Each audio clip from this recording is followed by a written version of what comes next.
This is Raw Recap! Podcast Raw Recap!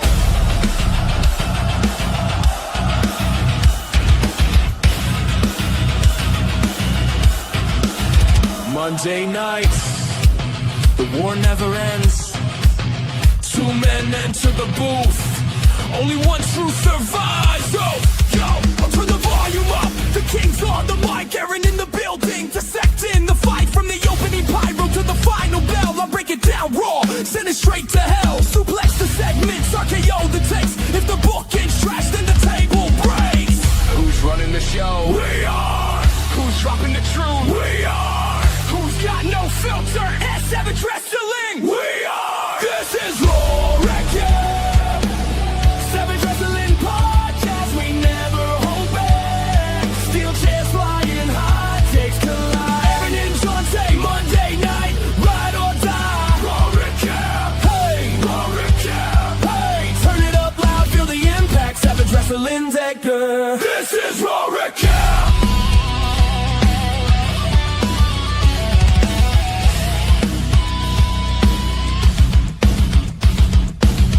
In the cut with the sharpest blade, carving up storylines the writers betrayed. Heels, faces, titles, all on the table. I'll bury the mid-card if the push is unstable. From Roman's reign to the mid-card scene, we call it like we see it, unscripted, unclean. This is awesome.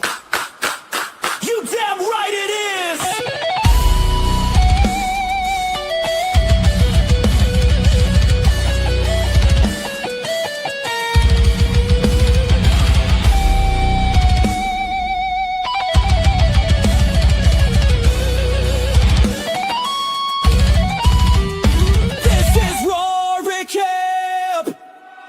Wrestling Podcast, we never hold back.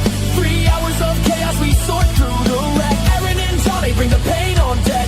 Raw Recap, hey, Raw Recap, hey, Raw Recap, hey. Hit that subscribe or get speared in the chest. Savage Wrestling's hey. This is Raw Recap. This is Raw Recap. Monday nights belong to us. See you after the show.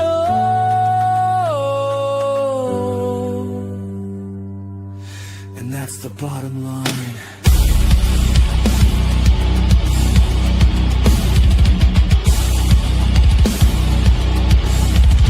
This is Raw Recap.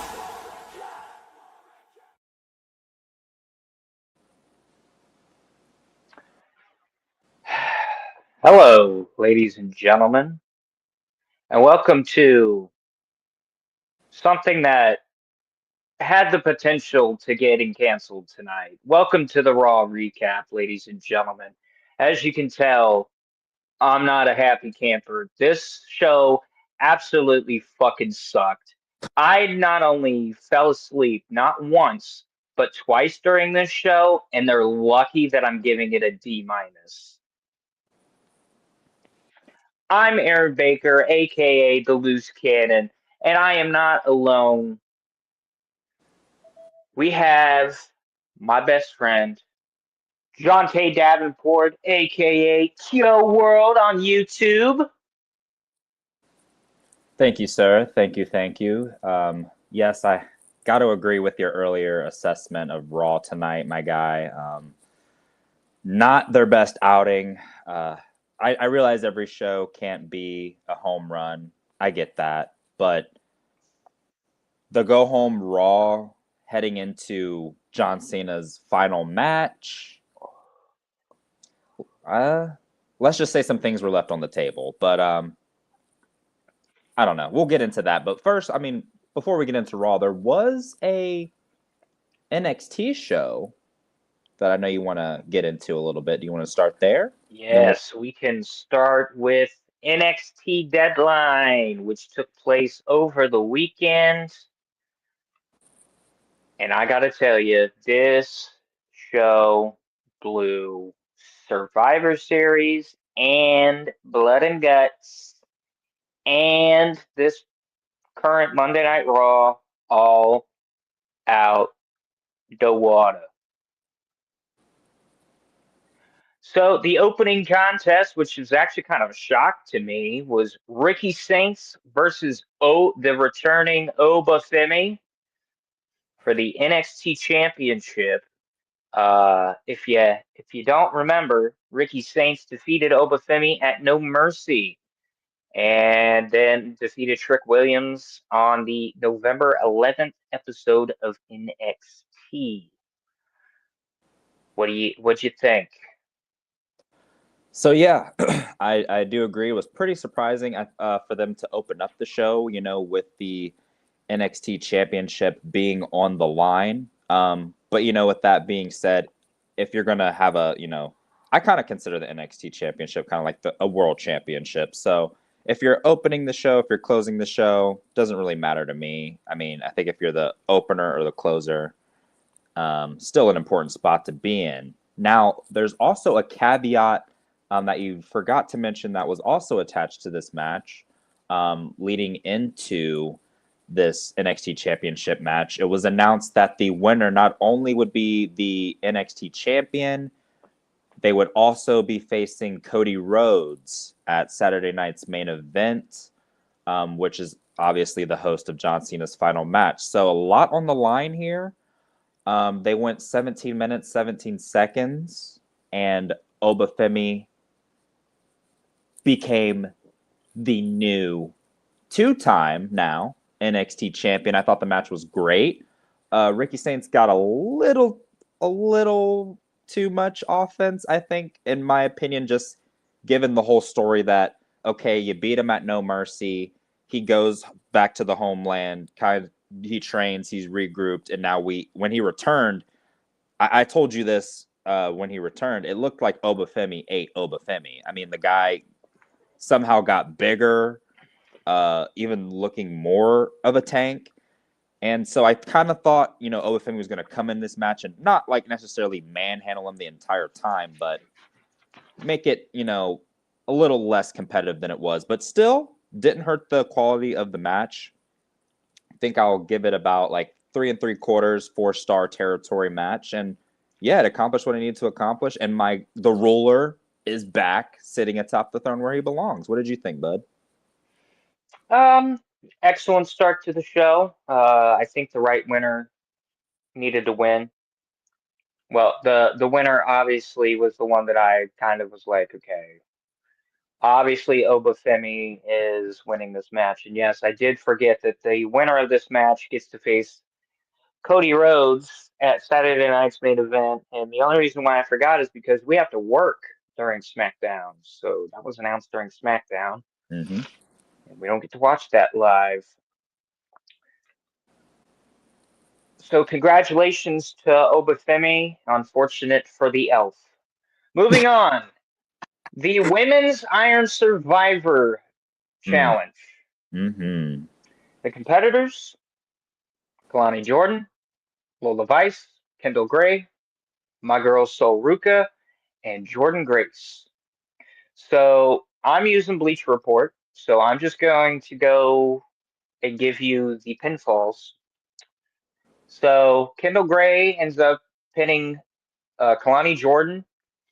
Then Jordan ends up pinning fucking Kendall Gray. Then Vice ends up pinning Kendall Gray. Kendall Gray ends up pinning Jordan Grace. Grace ends up pinning Kalani Jordan. I'm sorry, guys. This is really hard to fucking read because they have Grace pin Jordan, and then I want to say like Jordan Grace Yeah, at the yeah. same time. We've got two Fucking Jordan. annoying. Yeah. Sol Ruka ended up hitting a soul snatch, which I'm gonna be honest with you, I did not like the booking of Sol Ruka in this match. Yeah, was not really fond of oh man, she's hurt and then she's gonna come back. But Sol Ruka got 2 pins on Kalani Jordan and Lola Vice. Then Kalani Jordan comes back to pin Jordan Grace. Jordan Grace comes back to pin Kalani Jordan. Vice pins Gray, and then Gray pins Vice for the win. So Kendall Gray was able to score 1 pinfall with literally time running out to win. thoughts, Mr. I wanted Jordan Grace to win? Yeah, I really did want Jordan Grace to win here. I just figured, looking at the lineup here, okay, I don't watch Tubi, so I'm not familiar with the Evolve product at all, to be fair with you. But I guess with the result of this match, I got my questions answered about how they feel about Kendall Gray. They want to put the rocket on her. They see something in her. Did I see something in her in this Iron Survivor Challenge match? Not necessarily. But, that doesn't mean I won't be able to see something, down the road. Baker knows I'm kind of a fan. I like my wrestlers to be able to handle themselves on the mic and also in the ring. I've yet to really see her side on the mic and like a character. So we'll see how she develops over time. But just looking at the field here, you have Sol Ruka. We know her resume. She's very accomplished in the short time that she's been in NXT. Lola Vice, she's had a big win here or there, but kind of sporadic. I mean, she's always hovering in the main event scene, but not really breaking through quite yet. We know what Kalani Jordan represents at this point. She's, won the TNA Knockouts Championship, also the first ever women's North American champion as well.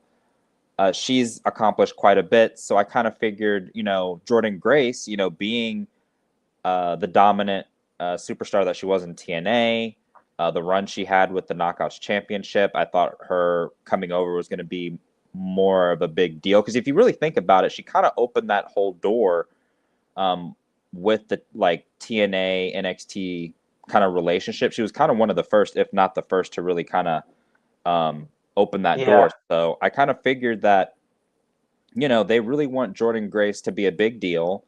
This is a great spot to have her win a big match because she hasn't really done anything in her time at NXT, and she's been there for a while now.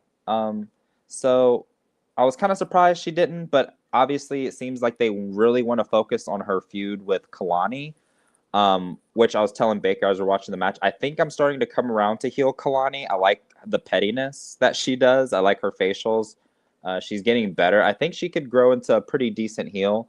We'll have to see how it develops. But, I mean, yeah, I guess, I love the match. Thought the match was great.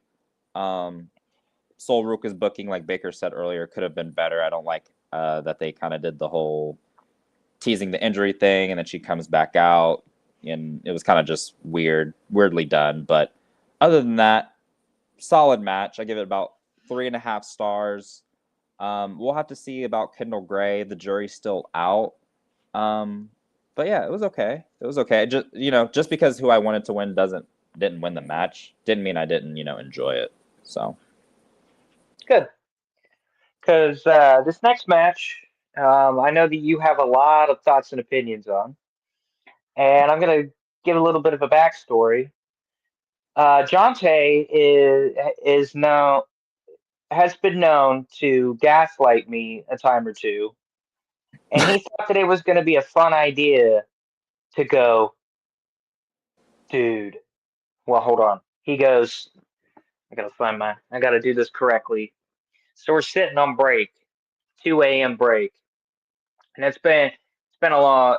Listen, guys, it's been a long fucking month. So that's also why you haven't been seeing a lot of the live shows on Fridays, because this is not for the faint of heart. But we're sitting in Jontay's car, 2 a.m. break, and he goes, "Hey man, I think Mr. Iguana, I think he could possibly get it done against Ethan Page. What if he wins? What are you gonna do?" I said, if Mr. Iguana beats Ethan Page, I might have to take a trip down to Orlando and might have to have a word with your best friend Shawn Michaels. And he had me worried all fucking week. Because there's another guy that we work with that thought that Mr. Iguana was going to win this match too. And I don't know how. The one problem that I did have with this match, though, is that I felt like Mr. Iguana got in a lot of, way too much offense. Ethan Page retains, by the way. I mean, that's all that really matters at the end of the day for you, right? Your guy wins, all ego, Ethan Page. Yeah, my guys pretty much closed out the fucking show. Yeah. It's great. So, yeah, this match was what it was. They went 8 minutes 33 seconds. Wasn't crazy long. Could have been probably done in 5 minutes if you ask me, but that's just kind of nitpicky. Baker knows this. Sometimes I have a way of like manifesting things into the universe. Yeah. And so I think that's why he was really worried that HBK might pull a fuck on him and have No, Mr. okay. Go over here out of nowhere. So this is what Jhontay means by he manifests things, right? Okay. So for example, you know what? I'm just gonna say it. All year we have been trying to get me to Amazon, right? And he goes, "Man, come on. Peak season's about to start. Put in your application. What's the worst they can say? Not right now." And I was like, "Yeah, you do have a point." And then I think maybe like a day later, I text him. I go, "You're not gonna believe this." And he goes, "What?" So, And I sent him a fucking screenshot, and I was like, "Day of my birthday, I have to go in for a pre-hire assessment." And he goes, "What?" But that's not the only time. So Jhontay and I were also hanging out in a town here in Ohio called Yellow Springs. It's literally just a hippie town. And we were going out on a fucking hike, and we were talking about Kanye because Kanye at the time was being Kanye. off the walls. Yeah. And we're getting ready to leave this trail, and there's somebody with a Bluetooth speaker, and the first song that gets played on that Bluetooth speaker is that fucking song, what is that song? Stronger by Kanye? Is that what it's called? Mm-hmm. Yeah, that's the song that played. So Jhontay has that weird ability of manifesting things. Fortunately, he couldn't manifest a Big Ten championship. But Watch your that is, mouth. listen. We're not talking about it. We're not talking about it. Oh, we're pulling But a yeah, day. there was one thing that you did mention to me about the Mr. Iguana Ethan Page match, and it's about how much offense he got in. So I want you to elaborate on that. Well, there's also another thing I wanted to bring up regarding this match real quick.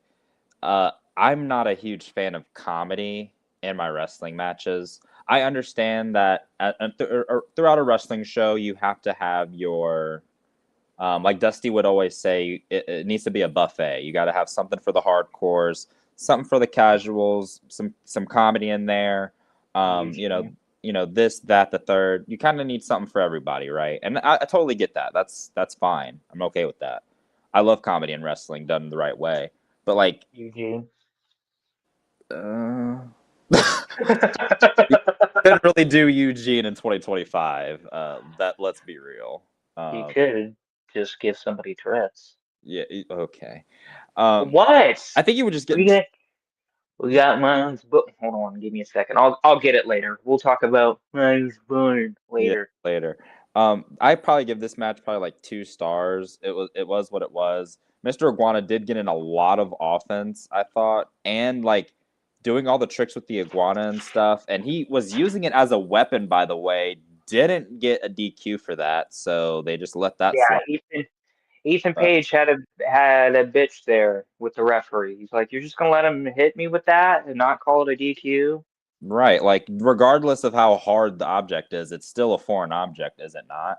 So let's Right. let's not do that. But yeah, it was what it was. I'm kind of wanting to talk about the next match because this match. Yes. Yes. Yeah, because I've got a lot to say about the next match. The next match that took place was Izzy Dame versus Tatum Paxley. Mhm. I'm gonna let you cover this one. I'm gonna let you talk about this one because this one you were really excited for, and I already had a feeling what was gonna happen. And I'm just gonna say this right now: the finish was a fart in church. So the next match, ladies and gentlemen, match 4 of this 5-match card. We have Izzy Dame with Nico Vance and Sean Spears of the Culling taking on former NXT Women's Champion Tatum Paxley in a one-on-one match. They went 12 minutes, 36 seconds, and Izzy Dame came out victorious. Now, obviously, with Izzy Dame being the heel here, it wasn't a clean win.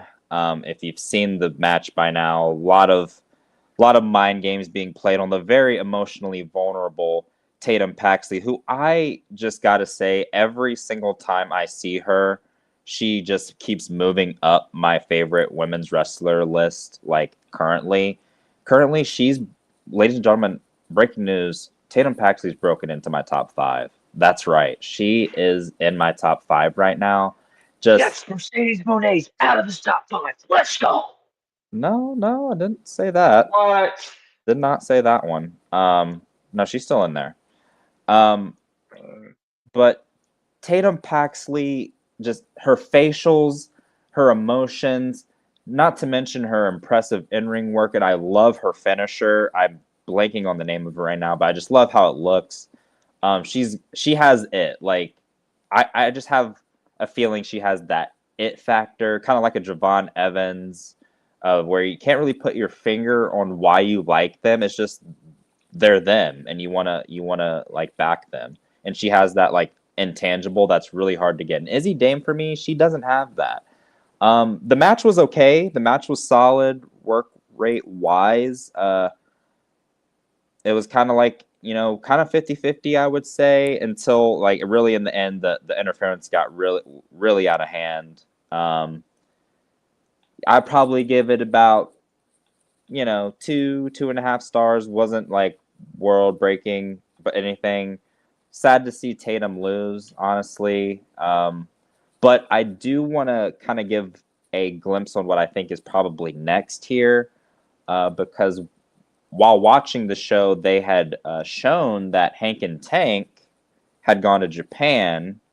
Pro Wrestling Noah, they had some footage from there, and they won some Japanese tag titles. So what my theory is that maybe tomorrow, Tuesday, they return.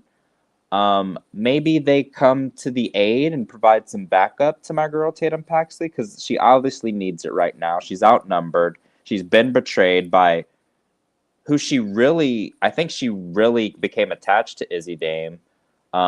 We know the history of Tatum Paxley in NXT. She's kind of has this ability to like attract people, and then they, use her and kind of throw her away, discard her, or leave her when they're done. So she definitely needs to find like her people, her backup. I'm hoping that's probably going to be Hank and Tank. The new, I forget what promotion they won those tag titles. I think it was it was the footage. Oh yeah, you're right. I actually don't remember now. Yeah, I think they. Well, we can probably find that. But while I'm finding that, what did you while think you're about? doing that? No, I'm done. I thought the match was solid. What did you think of like the story going forward? Like, do you agree? Will Hank and Tank come to her rescue? Will it be someone else? Where do you think the story goes? We'll get into this when we talk about the ending of Monday Night Raw, but I'm honestly getting tired of these baby faces not having backup. Right. It's to Like me right now.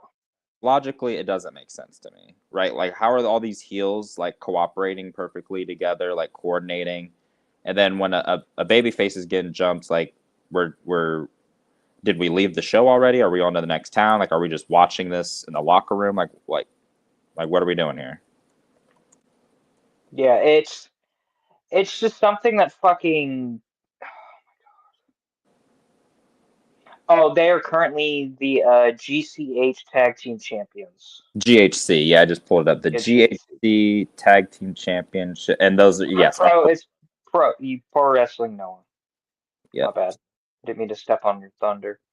No, you're good. Yeah, so that was pretty cool. I thought that was cool that they, went to Japan and got themselves some gold over there. Like, why not? right? All right, so this was the match of the night, the men's Iron Survivor Challenge, and I'm gonna be honest with you. Looking at the field, we have Joe Hendry, Javon Evans, Leon Slater, Dion Lennox, and Miles Bourne. And I honestly thought with how WWE's been using Joe Hendry, I was like, okay, I think Joe Hendry's probably gonna win this one. Nope, they pulled off a goddamn shocker. But man, we got one hell of a start to this match. Javon Evans, who was my number 5, and my number 4, Leon Slater, both started this match, and I told you I think yesterday at work, I was like, I'm actually really glad that fucking Javon and Leon Slater started this match, because if it was anybody else, both of us would have fucking passed the fuck out, because we had watched this immediately after we got off of work. 12 hours, by the way. Yeah, 12-hour shifts. So yeah. So these are the orders of the pinfall, and then I will let you have the floor. Uh, Javon Evans scored a pinfall, pinning Leon Slater. Then Dion Lennox pinned Javon Evans. Then Joe Hendry pinned Miles Bourne. Leon Slater then pinned Joe Hendry. Miles Bourne pinned Lennox, and then Javon Evans pins Miles Bourne with the shock. Well, honestly, the shock win of the entire night, because I did not think that. Because I'm gonna be honest with you, every time that Javon Evans has been put into a big situation, he always loses, right? So I was thinking, okay, maybe they'll go like Joe Hendry, or hey, maybe they'll piss me off and go Miles Bourne, or maybe they'll shock me and do like a Dion Lennox. And no offense to Leon Slater, but I did not see him winning this Iron Survivor Challenge at all, because he's kind of like a fresh face. I mean, I just now found out about him thanks to the NXT TNA collab, basically, is what I'm calling it. But yeah, crazy shit. Javon wins. I'm happy. You're happy. We're all we happy. Yeah, this was, I think, the match of the night. I think it's probably safe to say. Javon Evans, like you said, I was worried because looking at the field, and leading the build up into this Iron Survivor Challenge match, it was really looking like they were maybe going to go Dion Lennox for some reason. I say that because he was kind of like defending the NXT tag titles with Dark State. Then he kind of like, gave his belt to, I think, one of the members, and was kind of like, I'm going to like do some solo stuff. I really want to go after like the NXT championship. I think I'm ready. This, that, the third. Then enter interactions backstage, regularly bumping into Obafemi and them having interactions. And like, I was like, okay, maybe they're wanting to maybe make Dark State a legit thing and like actually push this faction. Like, okay, let's give them the tag belts and a shot at the NXT belt. Like we're all in on them. And yeah, Leon Slater, I didn't think had a chance just because he's, still technically, I think, signed to TNA. They just kind of like have that partnership. So, plus, I mean, as cool as that would have been, and I think he has like the best finisher, one of the best finishers in the game right now with that Swanton 450 that we have kind of dubbed here the UFO is what we're going to. I'm so fucking glad that you remembered the fucking name, because if you weren't gonna bring it up, I was gonna bring it up. I think that's a perfect name for it, to be honest. I think you should just start calling it that. But yeah, and so I just didn't think he would win it. Joe Hendry, I don't know. The booking of Joe Hendry's so weird and inconsistent, right? Like, yes, he's a TNA world champion, but like since then, like what has he really done? And then like Miles Bourne, I mean, you're deaf, so there's that. So yeah, I was really happy. That's not very nice. That's called exclusion. It's not exclude me from any pro wrestling thing just No, because I am deaf. I'm not mad because he's like deaf. I'm mad because he's dating my number one favorite women's wrestler, Stephanie Vaquer, sorry, and I'm just mad about Stefan. it. I'm mad, I'm jealous, I'm frustrated, so he can kind of fuck off. But Well, that was not the only thing that happened. right. We didn't end with So just Javon is in the middle of celebrating, and we get, a stare down between him and Obafemi. But then the lights go out, and I'm just like, oh man, is Trick gonna come out and kind of rain on Javon's parade? Lights come back on, and it's Tony fucking D'Angelo. in the Obafemi looks like he's seen a ghost. Yep. Javon is laying, and Tony D debuts a new look. What was that one thing that Young Thug said that caught traction like around August, September? Oh yeah, whoop de doo. What I think about Tony Whoop-de-doo indeed. D'Angelo right now. Whoop de Whoop-de-doo. doo. Yeah, whoop-de-doo indeed. Yeah, yeah, I was kind of like wondering. I think I was like kind of did I ask during the show? I was like, where has Tony D been? Or like I feel like Yeah, I was yeah, and I honestly thought I was like, this motherfucker just got that spoiled for him, and now he's trying to play this motherfucker off. no, I really didn't know. I swear to you, I did not know he was coming. Like I had no clue. So I just thought that was. I don't know. I guess we'll have to see on NXT where they're going with like this new look gimmick for Tony D. But Yeah, I I'll mean, be watching tomorrow for sure. yeah, I wasn't a huge fan of his work like previously. I mean, it was kind of cool, and then it was kind of just like, It was whatever. more Tony D was more the presentation than the in-ring stuff. Yeah, yeah, And I'm more. not gonna let you slide, by the way. This this guy, ladies and gentlemen, Huh? I'll expose him a little bit. Because I told him, because we were talking about Tony D'Angelo yesterday, and I said, you know who I really saw a lot of potential with? And he goes, Channing Stacks? And I go, no. And he goes, Luca Crucifino? And I go, yeah. And this man could not control his laughter. It's like he's watching midgets wrestle in a ring with with an off the second rope drop. Off the second rope tadpole splash, baby. And I don't know what you have against Luca Crucifino, but I need you to stop. What has he ever done? Nothing. Exactly. Like I said, it was the presentation, not the in-ring stuff. It was the presentation, Like I which don't you get told me like that he was getting what? into acting, which is like just the whole family thing. So like, do you just like his look? Like, you think he looks like a superstar, or like I because think he could do something. I mean it's possible. I don't see it, but we'll see. I guess. Okay. Yeah, you didn't see Ethan Page either, but here we are. But anyways, ladies and gentlemen, moving on. Let's talk about Monday Night Raw. But before we do, Jhontay, we have to talk about our sponsors. Of course. So our sponsors today are, as usual, Dubbies. If you don't know, well, now you know. And we're gonna do something really special for you guys, just in case they have something new. And again, apologies to the sponsors. I just do not have enough time to fucking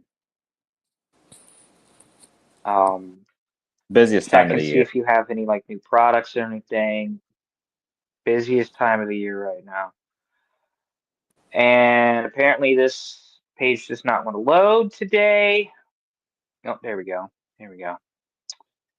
So yeah, look at that. Spotted across all the top platforms: Kick, TikTok, and Rumble. We're not going to mention the other brand. Fuck them. It looks like they have a new flavor. Sweet and sour, blue raspberry. You can get that for $40. You can purchase that. Oh wait, hold on a minute. There we go. Now you can see the page. My apologies. My apologies. You can get many flavors. Many flavors. Sweet and sour, blue raspberry. I don't think that was there last time. Got tiger's blood, s'mores, and please use milk. Don't be a heathen and use water. We don't live in a post-apocalyptic world where we don't have milk. But you could also get these like bundles. You know how it is. You know how it is. 10% off. Use Savage Pod for 10% off at checkout. That's right. What's the Nice. promo code, Jhontay? Savage? Savage Pod for 10% off on Dubbies, and also Space Panda for all your CBD needs, unless you live in communist Ohio, who's being run by an old fucking geriatric piece of shit who's never smoked weed in his entire life and doesn't understand that it has medical benefits, you old fuck. So, unless you live in Ohio, go to Space Panda to get all your CBD, Delta 8, Delta 9 needs. Savage Pod is the promo code for that, 10% off. And also, it's getting cold out there if you live here in Ohio and other places in the Great White North. Go to Cowboy Revolution Apparel. Use Savage Pod for 15% off. Get yourself some shit. Tell These them great that discount. we sent you. All right, buddy. I honestly feel like ending the show right then and there because I really don't want to talk about this fucking atrocious, god awful piece of trash. After Jhontay and I get done with the week, we're always excited for Mondays because that means Monday Night Raw and Raw recap. And when Raw is bad, it puts us in a bad mood. And I'm gonna be honest with you, I'm in a bad mood. Triple H, you old geriatric fuck. Did you not hear what I said last week? Fuck around and find out. But you know what? I'm gonna be generous today. Jhontay, why don't you talk about the open of Monday Night Raw? Yeah, I feel like I should talk about the open because if I let you do it and just let you off the leash, things are going to fly off the handle. So let me try my best here to kind of describe I will this. keep my tangents to under 5 minutes. Fair. So we now know the final opponent for John Cena's final match at Saturday night's main event. It will be none other than the ring general, Gunther, who was the favorite going into this tournament.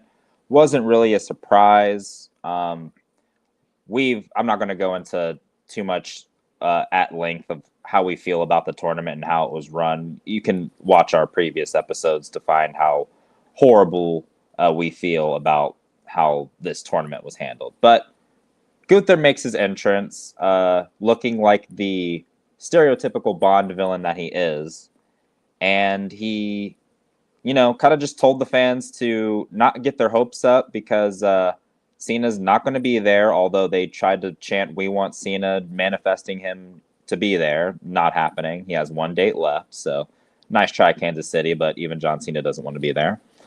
So Gunther said it was his time now, and that, he made LA Knight tap out, and he's going to do the same thing to John Cena. He's going to make John Cena do what he promised he would never do, and that is give up. So we have the storyline going into their matchup at Saturday night's main event. Also, I just wanted to point out, I thought you might want to know this statistic. So the Raw venue tonight was set up for 7,978, and they distributed 7,598 tickets. So not a sellout by any stretch of the imagination. Couldn't even crack 10,000 here. So that was kind of just the opening segment. It was brief. It accomplished what it needed to do. I mean, what did you think, bud? You like Gunther and Cena? You okay? Or do you need some milk? No, I don't need any milk. What I needed was for Gunther to come out here, cut this promo, and be done with it. Right? Mm-hmm. That's exactly what we got tonight. We got Gunther coming out here, telling John Cena that he's going to do what no other man has ever made him do, and that's finally give the fuck up. But I have a feeling, and I'm listening to my gut on this one. I don't think John Cena's losing.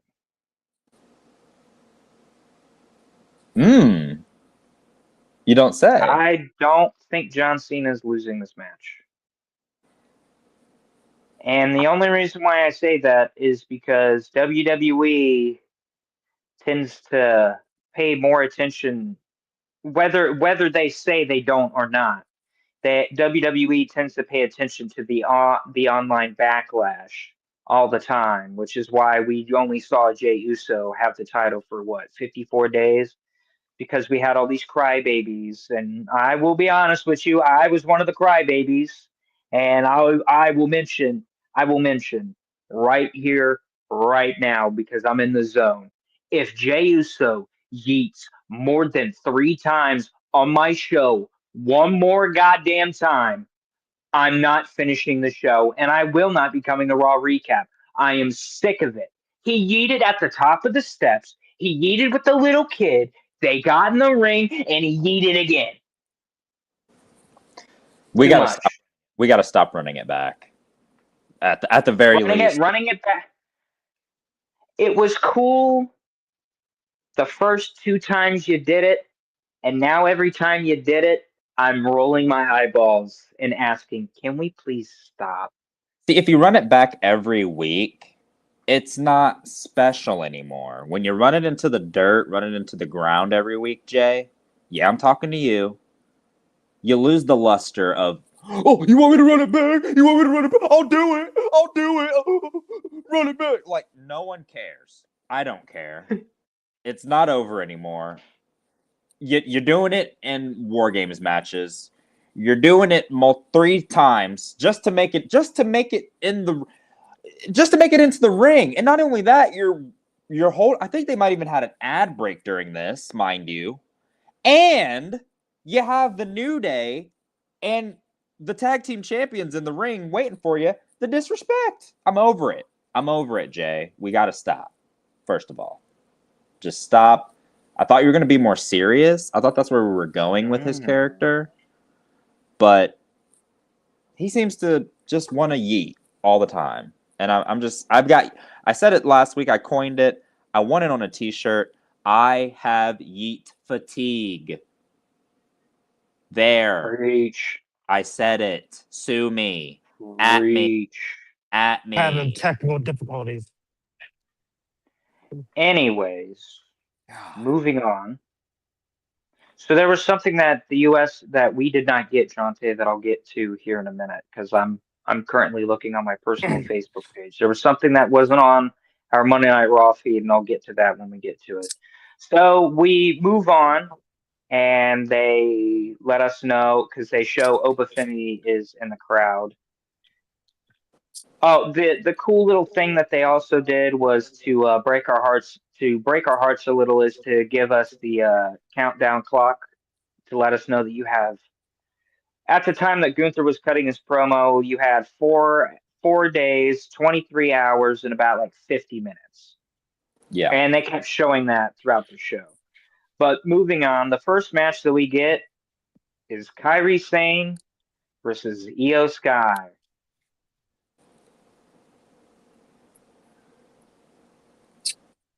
Yeah. Yeah, you hear that? You hear that silence, guys? That's me not having anything to fucking say about this match because I don't give a fuck about the human emote machine. Yeah. I mean, that's what I've coined her as, and same for like Kyrie. Like I kind of am into the Pirate Princess thing just because it kind of gives me like a One Piece vibe, as you know, and that's like one of my favorite animes right now. So I'm kind of starting to come around, but you know they went 11 minutes 30 seconds. It was a solid opening match, nothing crazy. For me, I feel like Io Sky does a little too much pandering to the crowd, a little too much like, oh, you want to see me do this? Or like, you know, like I get you got to do some fan engagement stuff, like, you know, try to You get want to the crowd see me emote? match. But like at the end of the day, like we got to try to keep some realism in this. And like at the end of the day, you're trying to win a match, right? So Right. like you're the objective is to get the 1, 2, 3 submit. Like let's stop all the pandering bullshit. Just cut it out just a little bit, you know, and work on just putting on a really good match. So it was okay. It you know wasn't nothing crazy, nothing to write home about, but just solid, just Yeah, solid. there is one thing that I brought up during this match that I wanted to bring up here. Can we leave the barricade that protects the timekeeper and the ring announcer? Can we give it a rest? Can we stop jumping on it? Can we stop going through it? Can we stop throwing people over it? Can we stop throwing people on it? Can we stop having sex on it? Can we just leave the Whoa. barrier alone? That barrier, I'm so tired of seeing people just go to that barrier for a spot. Just like the thing that drove me nuts, okay, is you're on television, right? So time is money. Rhea Ripley wastes a total of 10 seconds instead of just taking Asuka, putting her up on her shoulders, and just launching her onto the ring, the fucking ring barrier where there's, people around. That could have taken like a good 3 seconds. No, she walks her over to the barricade and tosses her. Lame. I mean, I get it. I get where you're coming from. I feel it's probably like a little like I get what you mean with like they do that barrier spot a lot. It might be a little nitpicky, but Almost like every show.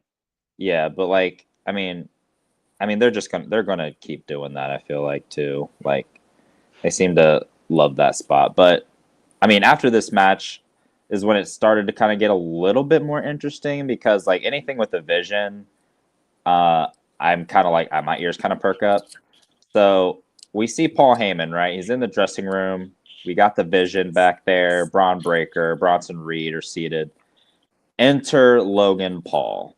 And he's steaming, right? He's livid because, Rey Mysterio smacked the shit out of him last week. Smack the taste out of his mouth. So he's like, yo, something's got to be done about this. And, Breaker and Reader stood up and he's like, all right, well, they could handle it. And Logan's like, all right, yeah, sure. And so, like, for some weird reason, Logan's like, oh, hey, can I speak to you, like, Paul, like, kind of in private? It kind of just, like, pulls him over into the corner of the same room. And I'm like, okay, that was weird, but whatever. And then Logan's just like, you know, the race situation has to be handled tonight. We got to handle this. I'm kind of over being disrespected. And Heyman's like, you've got backup now. Like you can rely on us. Like you're with us now. And so Logan was like, all right, well, I'm backup for them too. Like there's not just a one-way street. And Heyman, said, you know what, Logan, I thought I couldn't respect you anymore, buddy. I respect you even more now. But, just in case. And then proceeds to sneakily go inside his, jacket pocket and out come the brass knucks.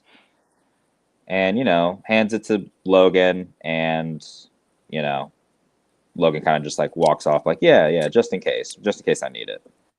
What do you think of like the vision in that segment? What do you think about where they're going? The story with Logan? I can kind of tell that Braun does not want to be putting up with Logan's bullshit, and neither do I. Hmm. Move on.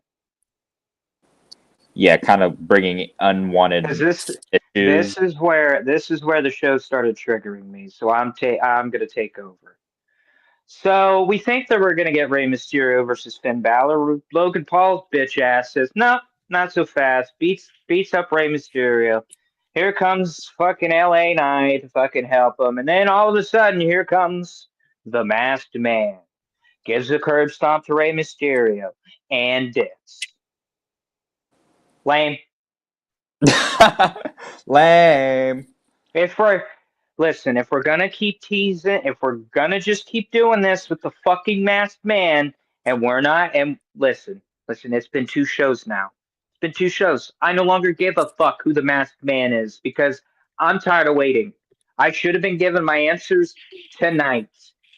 Tonight, not Saturday night's main event, Friday night SmackDown, next week, fucking the Royal Rumble, fucking WrestleMania. Like, give me fucking answers. You should not you should not give me something and you're not going to pay either last week or this week because now I'm at the point where I don't give a fuck who it is.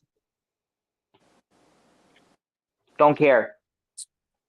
You think Masked Man who? Do you think it gets to a point where they drag it on too long, where like people just become disengaged and are like, oh well? Like To me, honestly, it's already at that point because I'm just like, well, I'm not waiting another week. Fuck that. yeah, no, dude, I totally agree with you. Like I mean, there's speculation still going on. I think obviously why they're doing it is because like they're milking it. They want people to talk about it. They want people to speculate online who they think it is. And like, regardless of who people think it is, and whatever that may be, whoever they're putting under the mask could be totally different from who it is. You know what I mean? Like, this could be some freaking, guy in Evolve that they're just using, and then it'll come out that maybe it's Seth Rollins when he's freaking fully healed, or I don't freaking know. I hope my pick. I really want it to be Montez Ford. I think that would be a great move for him. Especially because I don't know. I think it would, if it's doing what I'm believing it's going to set up and do, and maybe have him joining the Vision at some capacity. Maybe we can kick Logan to the curb because right now I got to be honest with you. It doesn't really seem that Braun Breaker and Bronson Reed. I mean, later on, it kind of showed that they might be, really fucking with Logan. But, like, and at least in the backstage segment, it kind of seemed like they're just tolerating him right now. And, they want the focus to still kind of be on them and what they've got going on. But, I mean, Austin Theory could also be another good I think based on whoever they're using under this hood, it looks a little too tall to be Austin Theory, but like I said, it could be just to throw us off. It could be subterfuge, like a smoke screen. Or, hear me out. What if there's 2 of them?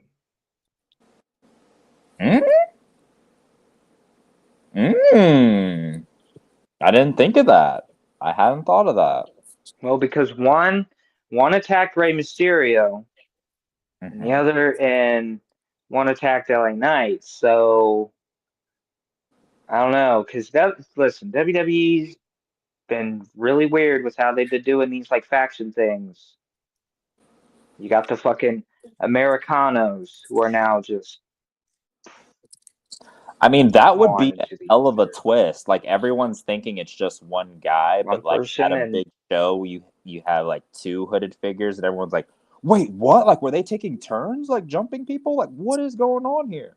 And then like you do the reveal. That could be compelling. I could be into that, depending on who they are. I think I'm just grasping at straws and wanting to like give myself something, but like, My thing is again, I'm sitting here looking at the pictures, and I mean, I'm trying to get up to the main event. Give me a second. Um, hmm. Like, just going off memory, the guy kind of does. They do kind of look about the same size. The one that attacked Ray and LA Knight later. Yeah. But anyways, we're talking too much about this masked man. This whatever. So we get some other announcements for matches that are going to be at Saturday night's main event. Javon Mhm. Evans and Leon Slater will take on AJ Styles and Dragon Lee. I don't think the tag titles are on the line, so it's just go old fashioned tag match. And then we get Sol Ruka and Bailey. And then the next match that we got was the Raw Tag Team Championship. AJ Styles and Dragon Lee and the War Raiders. This match sucked. Yeah. Really bad. Really bad. Which is a shame. I'm going to give some unsolicited advice because Uh-oh. I used to do this thing and wrestle. If you can't do something the first time around, but wait, what makes you think that you can fucking do it? Not twice, but 3 times and fail every single time. Dragon Lee, I know you're athletic. Let's just stick to the athleticism. We Mm. do not need to be trying to lift 400-pound motherfuckers when you weigh a buck 85 soaking wet. Mm-hmm. 1000%. This match was, which on paper it looked like it could have been decent. I'm going to be nice and maybe chalk it up to the fact that we haven't seen the War Raiders on Raw in quite some time, and then they kind of just get thrust into this World Tag Team title spot on Netflix. So maybe That's it's that. what always happens with the War Raiders, though. Yeah, they kind of just used them in spots. The match went 11 minutes 20 seconds, and AJ Styles and Dragon Lee did end up obviously retaining against these Jamokes. Yeah, Dragon Lee really botched it up bad tonight. I gotta agree with Baker here. You need to lean into the athletic stuff, the high flying, the speed, the agility. Stick to your strengths, because the fact you tried to go for some move, collapsed under the weight, you tried again, you tripped and fell down, and then you do it a third time, and then you just And it roll over, looks so bad. and it's just bad, dude. And it's just like, I know it ain't ballet, not everything has to be perfect, but that was just egregious. I can't forgive that. So really hurt the quality of the match overall. Yeah, just not good. But you know, the next segment was really what pissed me off, because like we were talking about earlier. You forgot. We did mention it, and we'll just mention it very briefly. After the matches where we got New Day, AJ Styles, Dragon Lee, and the Yeah, Usos, with Jey Uso yeeting not once, not twice. Second time was with a little kid. Third time he wanted to run it back. But yeah, that's where that segment came in. But the next segment I will let you handle because you have some stuff. no, so I was actually alluding to that segment where they like come down. But the segment My after this bad. with my girl, yeah, I do want to talk about that as well. But this one, like, you know what this segment told me? You know what it told me most of all? With we had AJ Styles, Dragon Lee, the New Day, and the Usos. When the WWE Tag Team Division is down, call the Usos and New Day.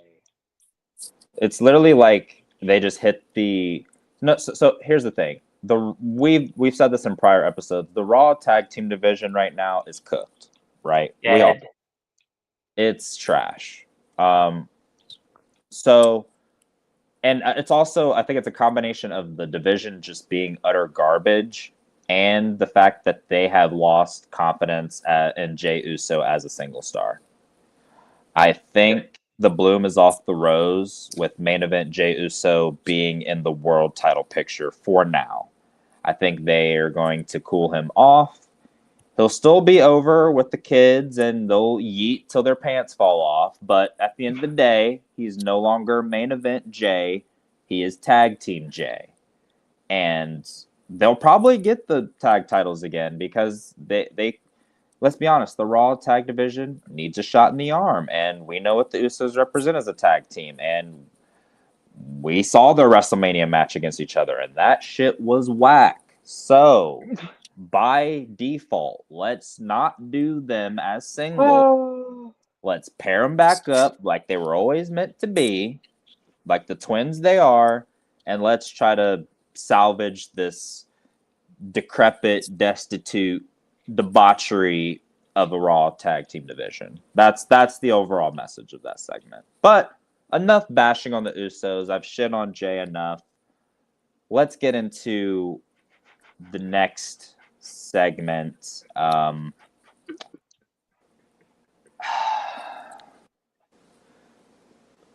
Okay, so you guys know we've done our top 5 women's wrestlers. Everyone knows now. If you don't know, now you know. My number 1, Stephanie Vicaire. It's not changing. It's not subject to change anytime soon. You can get over it. At me if you disagree. So the segment, which was promoted going into the show because she's a star, literally during her entrance, she just looks like she doesn't do anything. She doesn't have to pander to the crowd. She doesn't have to do an emote like EO. She doesn't have to do anything. Just her aura itself generates such a huge response from the crowd. It's like her mystique. It's like awesome. I love it. So we have her, it's promoted. What's next for Stephanie Vicaire? Because she's obviously the women's world champion. It's a big deal. We want to know what's next. And she just jobbed out Nikki Bella. And we all knew that was coming because Nikki Bella could barely keep up in her own era, let alone does she think she's going to be beating a women's world champion right now? No. So, Talking like a dead fish. Exactly. So Stephanie comes out, Jackie Redmond looking only like Jackie Redmond can look, by the way. Stunning. She's like, yeah, so what's next? I mean, you just jobbed out Nikki Bella, there's a lot of talent here that we have, the Baileys, Natties, the Rhea Ripleys, the Io Skies. It's just a couple that Stephanie had mentioned. And as she's, cutting a promo, out comes Nikki Bella to interrupt. Now, ladies and gentlemen, if you had just got your ass kicked, not even when was their match? Survivor Series. Yeah, or Survivor Series. How long ago was that? 2 weeks ago. Yeah, 2 weeks ago. So if you just got your ass kicked 2 weeks ago, and then you're coming out interrupting the champ that just beat your ass, and not only interrupting her, but demanding a rematch. In what universe does that make sense? This just did not need to be on the show at all. They could have accomplished what they wanted to accomplish with this segment without Nikki Bella even being there. And I don't know why she was put here. I don't know who she's blowing backstage to get TV time, but it needs to stop. She needs to leave. She needs to focus on paying her alimony and child support and get the hell out of WWE because I'm over it. She can't keep up. She's not good enough. She was never good enough. She just had the looks. So let's just move on from Nikki Bella. I'm over it. But luckily, she wasn't in this segment for long because my girl Raquel Rodriguez handled her pretty easily. Very easily, actually. Kind of just left her land like she was laying there on the ground. I told Baker this while we're watching this. Why is she looking like one of Andy's toys when Andy's about to freaking come into the room? Like, oh, look, Andy's coming. And then they just drop dead. We've all seen that, right? That's exactly how she looks. Sprawled out on the floor, laying there like a dead fish, like she did at Survivor Series. And now Raquel stakes her claim to be next in line, which I think would be an actual, badass match. Your thoughts on Raquel Rodriguez, Stephanie Becerra, maybe Judgment Day involvement? What do you think going forward? I honestly thought Liv was gonna come out here, and it was Raquel. And Right. I'm like a huge fan of Raquel. I think that you could tell that she's been putting in the work to be like the best big woman that she could possibly be. And they think that she has the shot. I mean, we all know what this is going to entail. Raquel obviously isn't going to get the job done. Liv's going to get mad, and then Liv's going to be like, "Well, I'll just have to show you how it's truly done." I could see that. I could definitely see that. But yeah, I the quote of the whole segment was not from anybody that was in the segment. It was from Jhontay. He hears, "You can look, but you can't touch," and he goes, "I am fucking triggered." She's triggering. I don't know. It's just her that really I don't know. She just gets under my skin when I see her. It's just Nikki Bella, really. Okay. So this is what we missed during the ad break. So it is announced for next week, which it makes sense now based on what we saw toward the end of the show. Maxine Dupree will defend her Women's Intercontinental Championship against Ivy Nile next week. Really? Yep. Awesome. I'm really While the I would have U.S. that on the show. Yeah, when the U.S. fans got an ad break, they had the Creed brothers and Ivy Nile with Byron Saxton, and that's where it was kind of confirmed.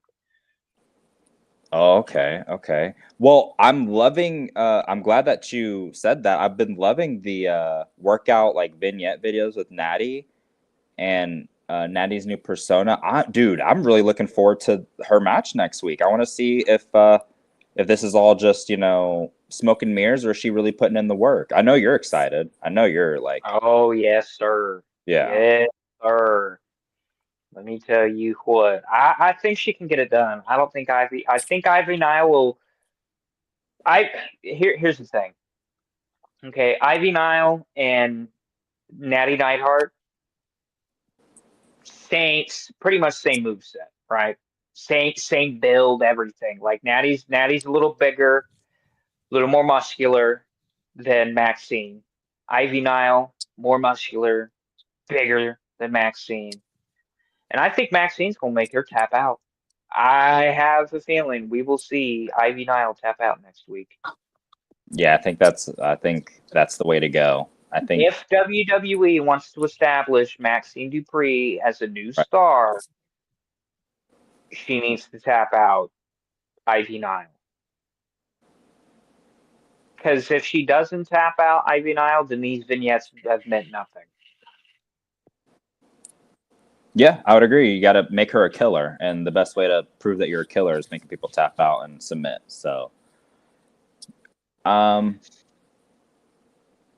next part actually was really intriguing to me. It started to pick up a little bit because anything with the Judgment Day, I usually pay attention because I've made it known on this show. I really like the Vision and the Judgment Day and what they're kind of involved in. The rest of the show is kind of just hit or miss for me for the most part, but we get a Judgment Day segment, which is always great for me. Finn Balor, he's back there chopping it up with Liv Morgan, Dirty Dom, Raquel, Roxanne's back there as well. About hey, the Max Man just did my dirty work for me. He just took out Ray, so his job's over. His night's done. And they're kind of still kind of speculating who is the Masked Man. We still don't know. Enter Raquel, and Morgan's "Yo, you're attacking Nikki Bella out of nowhere now," and she's like, well, yeah. Like, she ruined her last shot at the belt. She's not going to let her do it again. And obviously, I know she's in a heel faction with the Judgment Day, but I think Raquel low-key just became a babyface for saving us from another Nikki Bella championship match. So thank you, Raquel, for that. Like, honestly, like, seriously, thank you. So she's not going to let her do it again. They kind of had a little tiff. They were kind of hinting at maybe some dissension. She was just like, Liv was like, I'm just kind of surprised that you didn't say anything to me about it. I thought we were kind of like twins, like locked in, And this was why I kind of thought there was maybe going to be something a little more, because Raquel's kind of like, I didn't think I had to run everything by you now. Like, since when did that start happening? And Liv was like, no, you don't have to. It was just like, a little strange. But she was like, okay, well, I'm going to go talk to Adam Pearce about my title match, and you guys, do what you're going to do. So then Liv, talks to Roxanne, and she's like, well, looks like I'm going to be in your corner, because it looks like Raquel's took it upon herself to go after the Women's World Championship, which alludes to what Baker said earlier about we thought Liv Morgan was kind of going to be the next competitor for Stephanie's Women's World Championship. But I think what they're doing is smart, because I think they probably want Stephanie to, get a couple more title defenses under her belt, extend her reign a little longer to make her, a bigger deal before they decide to have, Liv eventually go after that belt and perhaps take it off of her. So I like that they're going to go with Raquel Rodriguez next, is what it's probably looking like. But yeah, she's like, yeah, if she's going to go after that belt, I guess we're going after the tag team championships. So they leave, and they're, about to go out because Roxanne's in the next match with Lyra Valkyria. And, Dirty Dom and Finn Balor just chilling in the back and like, hey, we're happy they're finally bonding. Thought it was going to be kind of contentious between them, but, it seems like they're getting up. I hope they're bonding. I really hope they're bonding. They're both in my top 5. I don't know. Ever since Liv made those eyes at Survivor Series, I've been watching. The eyes tell no lies, ladies and gentlemen. So pay attention to the eyeballs of one Liv Morgan, because they could tell a big story that none of us can see. Oh yeah, they're the window to the soul. They tell everything. Well, the thing is I'm on this boat that Liv is kind of threatened by Roxanne, because I don't know if you noticed this, but man, she was wearing out the Prodigy line like it was going out of style. Mm-hmm. And there was a point like at the end, like when she was raising her hand, she goes, "The Prodigy." Well, I told you, gave her like a little side eye look, and I was like, knock that off.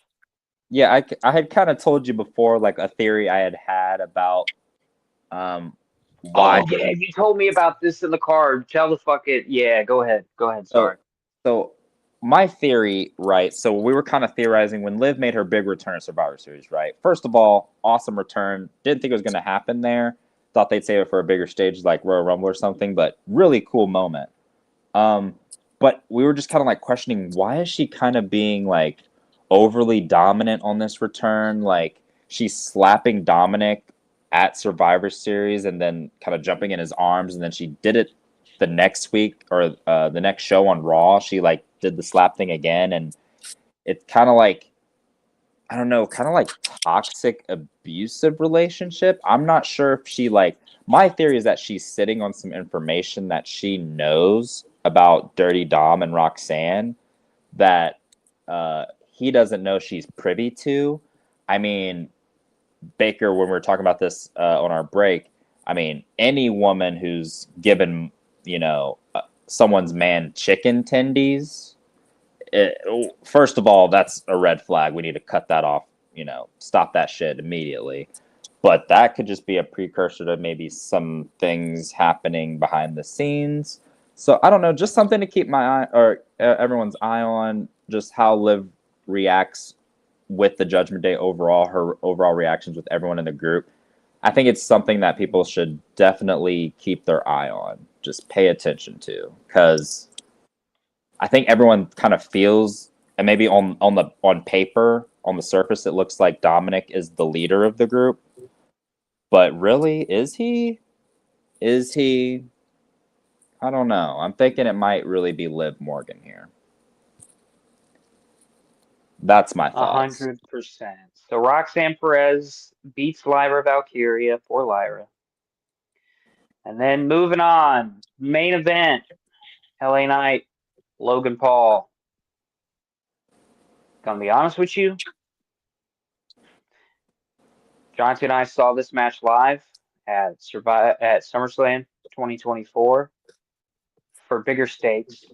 Oh, forgot to mention, in between the main event and Lyra Valkyria and Roxanne, we got the final vignette of Maxine Dupree's training in the dungeon. She finally makes Natty tap out. And then moving on to the main event match. Logan Paul, LA Knight, as I was saying, Jhontay and I witnessed this live, had bigger stakes for the United States Championship. This match was okay till the finish. Another appearance by, oh, that's right, the Mystery Masked Man, who curb stomps LA Knight on the announce table, by the way, and then just disappears. Curb stomps and was done with it. Just leaves.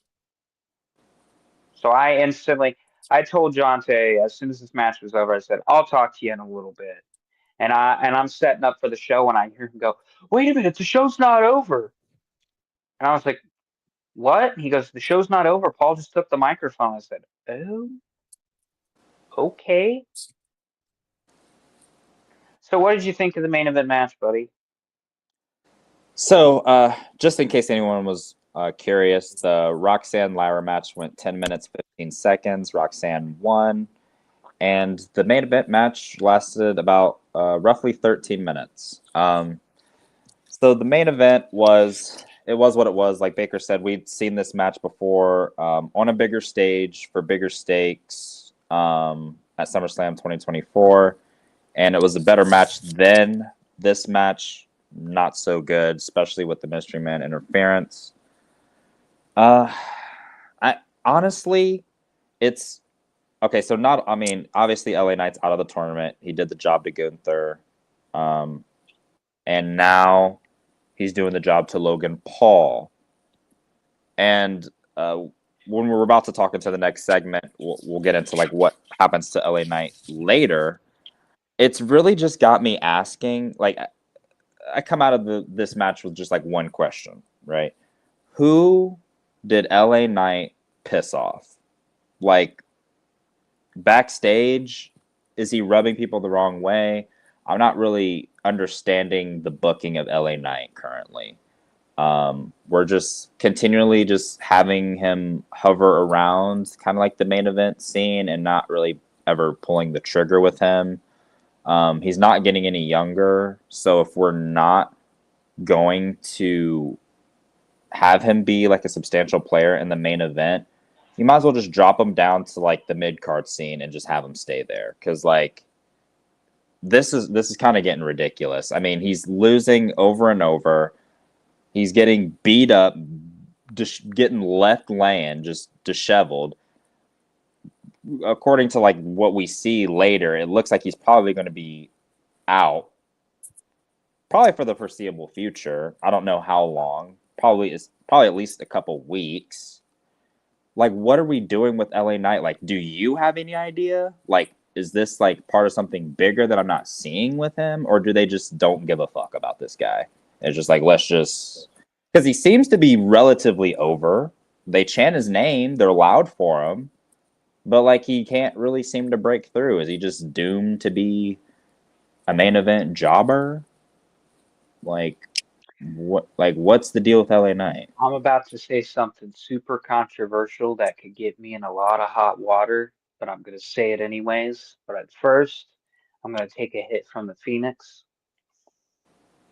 Oh, my. Because that's when you know I'm legit. LA Knight is top tier mid card at best. Yep, I fucking said it. He is mid Yeah. card at best. I don't want to hear, oh, well, LA Knight should be in the world title picture. Nope. I've seen enough LA Knight matches. He ain't got what it takes to be on the main event stage. I don't know why they keep putting him in the main event stage because it is too big for his LA Knight britches. Yes, I think this is a perfect time to get into the next segment. So Can I say something about LA Knight? Yeah. yeah, sure. Here's my controversial take. He just rubbed what I was reading. He rubs people the wrong way backstage. Yeah, there's also, speaking on that, there's also been like videos, like fan shot videos of him when he wasn't on TV for a couple of weeks and they were having him do these segments during the commercial breaks for the international audience, which by the way, that is starting to get really fucking old. We're getting really old when I have to sit here and do a fucking hunt to make sure that I make sure that we cover everything that was on this goddamn show. And when it's not on the fucking US broadcast and the international broadcast is like, oh, but you forgot about this. And I have to sit here and be like, we didn't get to see that here in the States. So I'm gonna need in the next year Netflix and WWE to figure something out. Because if you're just gonna constantly give me ad breaks to death, I'm gonna just continuously not watch. And also the Raw library, they need to stop dragging their feet with getting that posted as well. Well, they're not really dragging their feet because Yeah. most of the Raw library right now is sitting out on Peacock until December 31st. Yeah, and then what? They're gonna dump the whole thing into Netflix for after that. Yeah, that's what I'm assuming is gonna happen. But yeah, let's talk about the next segment here. So Right. we come back from the 100th ad break. Honestly, there were way too many fucking ad breaks on this goddamn show. So many. We come back from the ad break and we see the Vision. And Paul Heyman says some gibberish about Kansas City. Yeah, I'm going to be honest with you.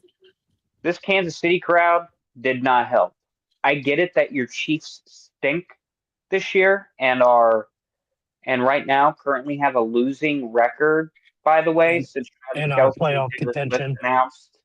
Since Travis Kelce and Taylor Swift announced their engagement this offseason, the Chiefs are currently 6-7.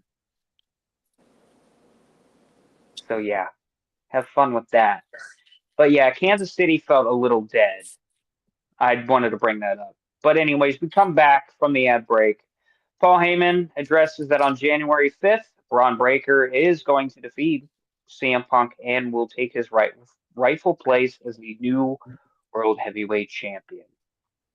Braun Breaker takes the microphone, and dude, he fucking teased us so hard because he goes, before I say anything, I got one question I want to ask. And he goes, where is, and I was like, CM Punk. And I was like, oh, you did. fucker. Oh, I didn't even realize that, but you're right. Yeah. Where Oh. all the freaks at?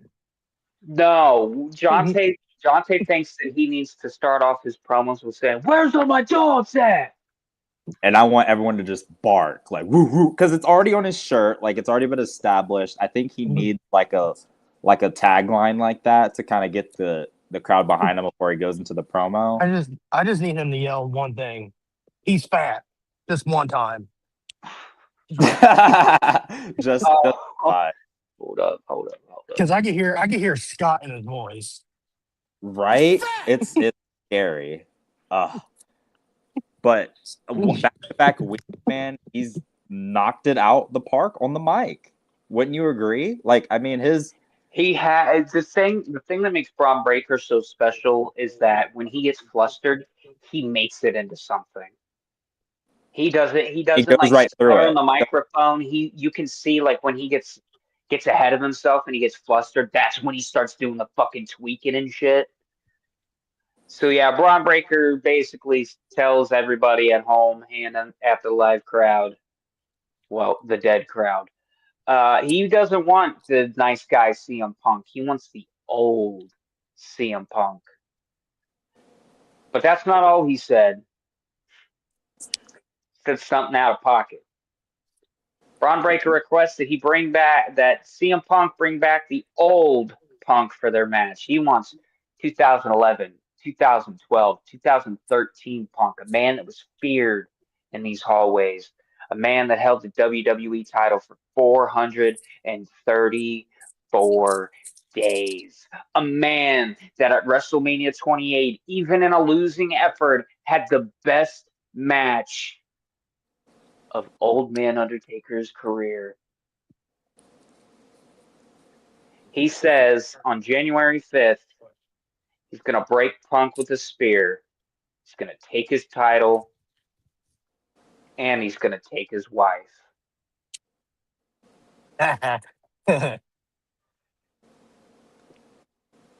This promo, Jhontay wanted, before you continue, Jhontay wanted Braun Breaker to take it a step further. I did. And he wanted Braun Breaker to mention Larry, which Oh my god, he would have. rest Oh in my peace, god, Larry. that would have got him heat. Right, like here. So the gist of so Baker got the gist of it. The highlights of this promo were, he mentioned that Punk's whole career, his whole thing. If you know CM Punk, you know he's straight edge. He doesn't do drugs. He doesn't drink. He doesn't do any of that stuff. Yet somehow ends up looking like the biggest crackhead he has ever seen in his entire life. And that popped me so hard. When he said crackhead, I said, whoa. Oh, I said, my okay, God. so we're getting it. Okay, he's turning it up a little bit. Then he proceeds to say if he does not get that peak era Punk, that because he's not buying it. The story is he's not buying this. Oh, I'm good guy Punk now. I didn't just get fired from AEW for no reason. I'm gonna come here and be a good guy, and I'm gonna go down to NXT, and I'm gonna take pictures with the young talent, and I'm gonna pretend like, oh, I'm just playing by the rules, and I'm a good guy, and I'm not really an asshole. He's not buying it because it's not real. It's a facade. Everyone knows Punk is selfish. He's in it for himself, and Breaker sees through it. So he says, if I don't get that 434-day title reign Punk, I'm going to send you to the hospital. I'm going to take your title, and while I'm at it, I'm going to take your wife too. Meanwhile, I really while wanted him to mention Larry. Like I'm gonna send you to meet Larry if you don't give me Oh, an old Punk. Like straight up. Meanwhile, Braun Breaker's cutting this promo, and so after that, they cut to the back. I was wondering, there's a piece of gum on the ground. Yeah, They cut to the back, yeah. and LA Knight is just a mess, disheveled, defeated, can't even walk on his own power, and he's fighting the referees and the medical staff, and Bronson Reed and Logan Paul go out to take care of business. And boy, they took care of business. LA Knight got his ass whooped. He gets put through a table, right? Bronson Reed puts him through a table and has the hair on his balls to say with faded breath,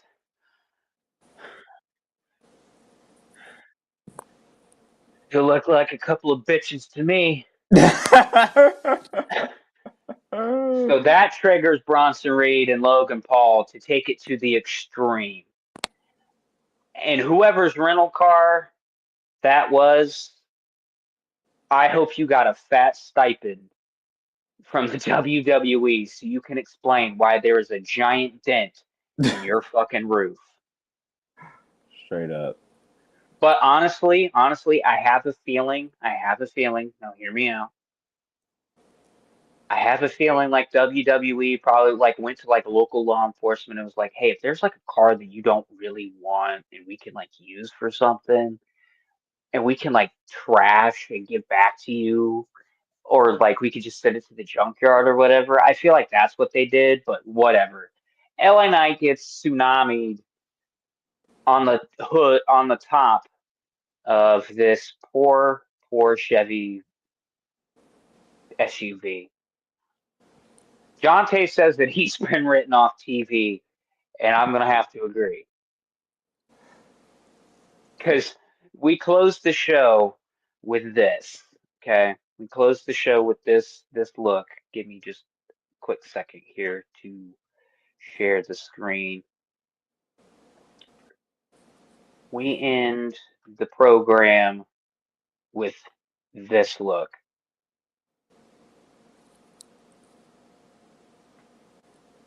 Bronson Reed just huddled over a lifeless LA Knight. Love to see it. And you can see fucking Adam Pearce's bald ass head in the reflection of the window, and he is screaming, "I need medics! I need medics!" No one's coming, by the way. No medics. Nobody is coming, and this is what I mean to say, because I was getting pissed. I was like, so no babyface is gonna come help LA Knight here. LA Knight's just gonna get his ass whooped. Where's QB1 Cody Rhodes?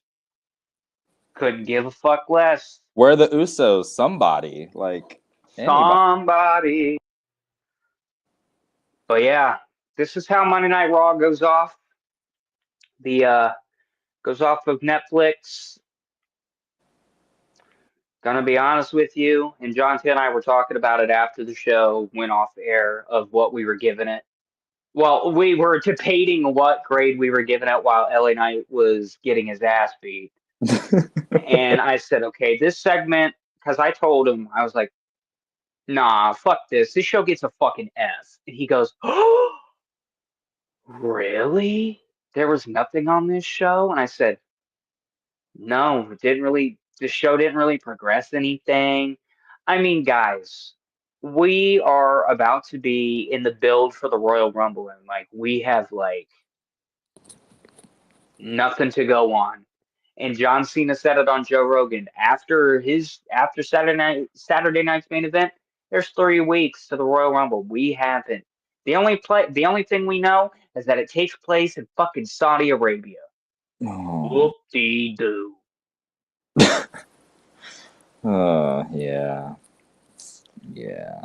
So what did you end up giving this show? I ended up giving this show based off of LA Knight getting his ass whooped 6 days to Sunday. I gave it a D- at best. At best. Yeah, that's fair. I'll give it a D just to be nice, just to play And again, okay, I want to preface this by saying the only way to go is up from here for WWE.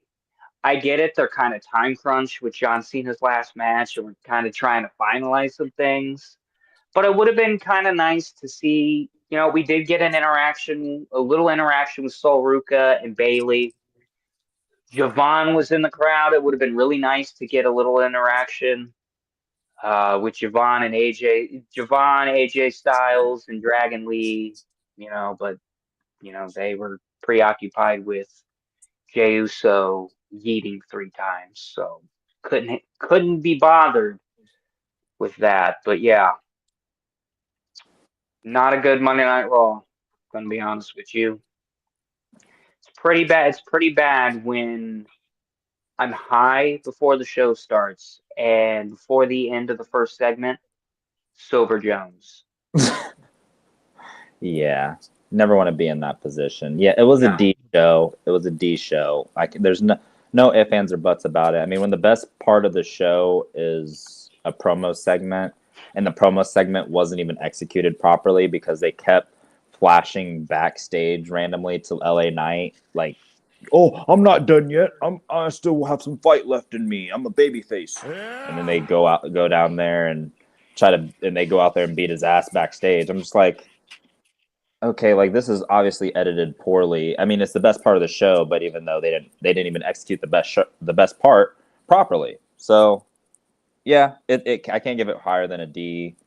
Kind of sucks because we were like 4 days out from Cena's final match, and that's just going to be an emotional day for me because that and My Hero both end on the same day. So that's going to be a lot of emotions, but still looking forward to celebrating his final match. So yeah, it's gonna be. It's gonna be. I will say this. I'm just ready to get this work week finished so we can just sit down, watch Saturday night's main event, let John Cena ride out to the sunset, and be done with it.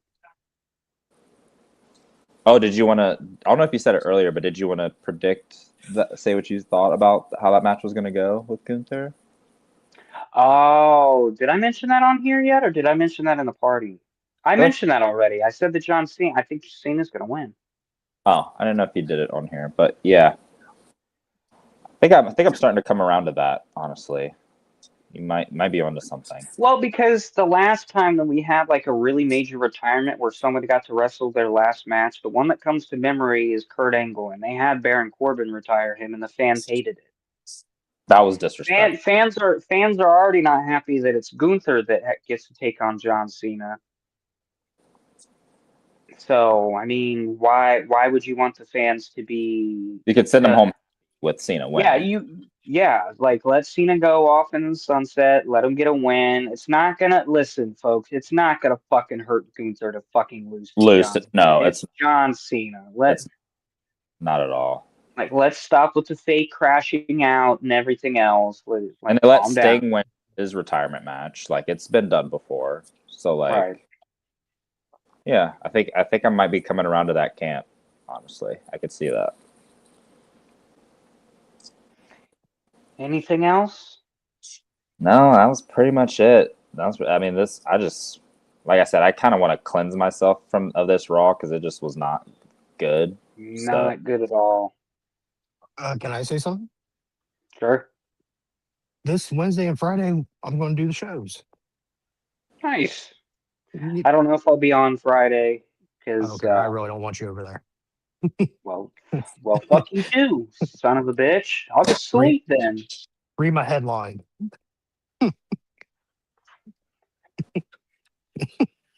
Oh, you being a heel, that's cute.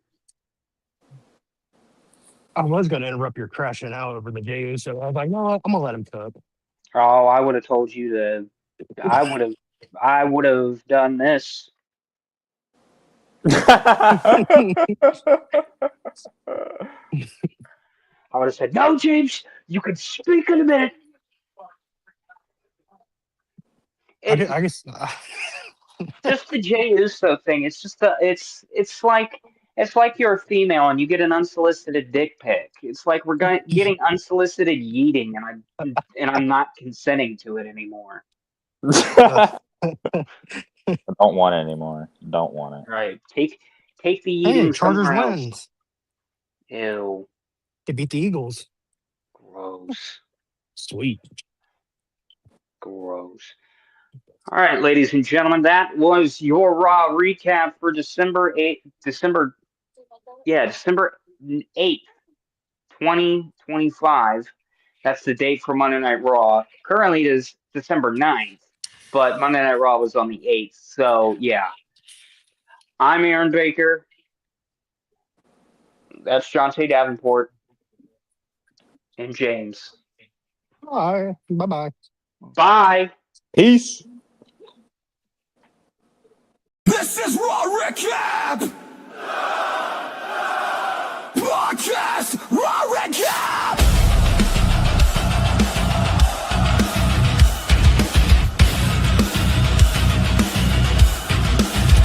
Monday night, the war never ends. Two men enter the booth, only one truth survives. Yo, I'll turn the volume up. The king's on the mic, Aaron in the building, dissecting the fight from the opening pyro to the final bell. I break it down raw, send it straight to hell. Suplex the segments, RKO the text. If the book